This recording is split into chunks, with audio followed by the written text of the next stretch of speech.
Pour cette activité, tu as besoin juste d'une feuille blanche. Alors si tu as une feuille canson, tu prends une feuille canson, sinon une feuille blanche toute simple. Et d'un stylo noir ou d'un feutre noir, mais pas de crayon papier. Passer une ligne courbe qui va de gauche à droite et qui coupe la feuille en deux. Donc tu as vu, j'ai fait 1, 2, 3, 4 ondulations. N'en fais pas trop parce que ça, ce sera trop difficile. Sur cette ligne courbe, tu vas placer 8 points de manière aléatoire. J'en mets un là, 2, 3, 4, 5, 6, 7 et 8. Tu vois, ils sont espacés de manière complètement aléatoire, c'est-à-dire que les distances sont différentes. Ensuite, si tu es droitier ou droitière comme moi, tu vas commencer le travail de la droite vers la gauche. Par contre, si tu es gaucher ou gauchère, tu commenceras de la gauche vers la droite. On va faire un petit travail pour joindre les points. Alors regarde comme je commence. Je commence au-dessus de la ligne. Hop.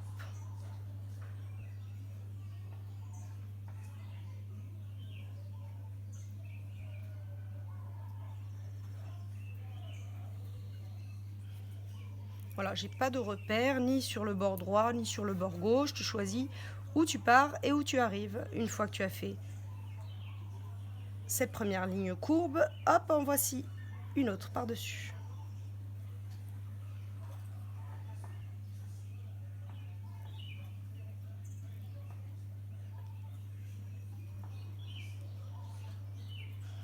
Et on va continuer.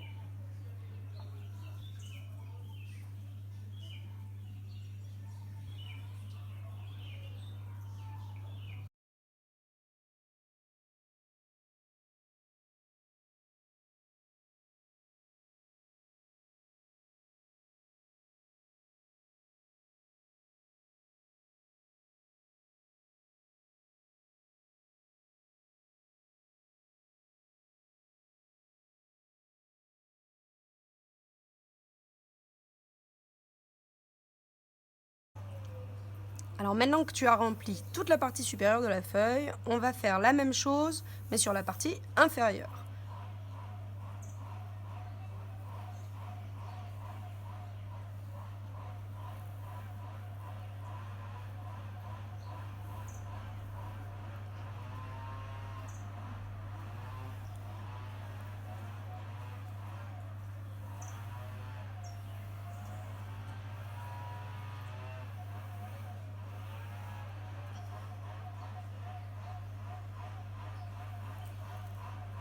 On va toujours essayer de toucher les points.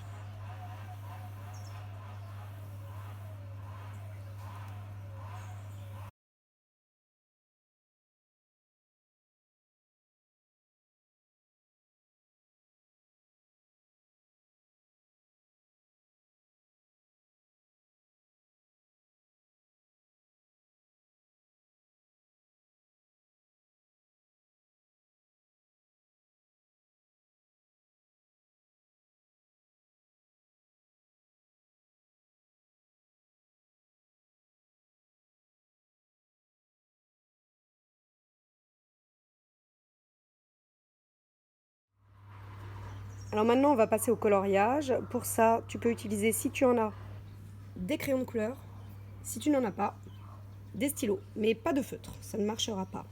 On va faire un petit coloriage avec une zone plus claire au centre de chaque zone pour donner une impression de relief. Je vais t'expliquer comment on va faire. Alors si tu choisis d'utiliser le crayon de couleur, on va colorier chacune des zones d'une couleur différente. Tu peux utiliser une multitude de couleurs ou n'en utiliser que deux, c'est à toi de choisir. Je te montre comment on fait. Je vais colorier cette zone-là au crayon de couleur en bleu. Je vais commencer par la colorier en appuyant ultra légèrement sur mon crayon afin d'avoir un rendu clair sur toute la zone.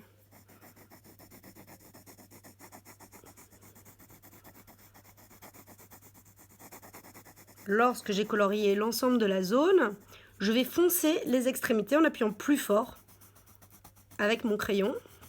Je commence à gauche, puis je vais à droite en laissant la zone centrale plus claire, comme si la lumière venait taper dessus. Donc tu peux même encore accentuer dans les angles.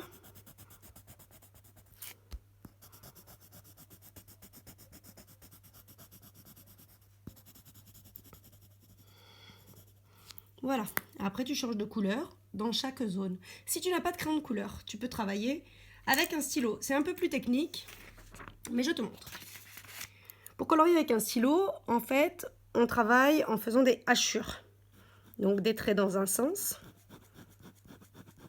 Et puis on va venir faire un quadrillage en traçant rapidement des traits dans l'autre sens. D'accord? Là, j'ai pas appuyé sur mon stylo. Je peux le faire en appuyant plus fort, j'obtiendrai un tracé plus sombre. Je peux renforcer aussi en rajoutant d'autres tracés.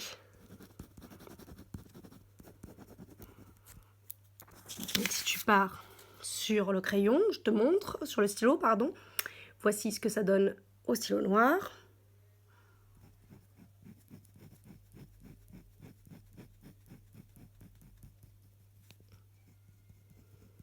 Je renforce sur les extrémités.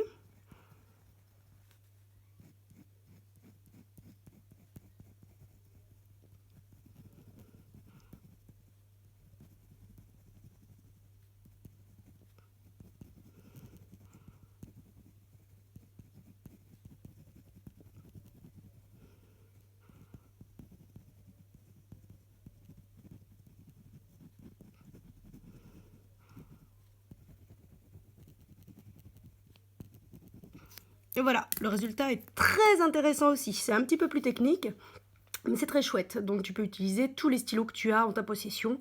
Le bleu, le vert, le rouge. Le but du jeu étant de colorier chacune des zones de ta production.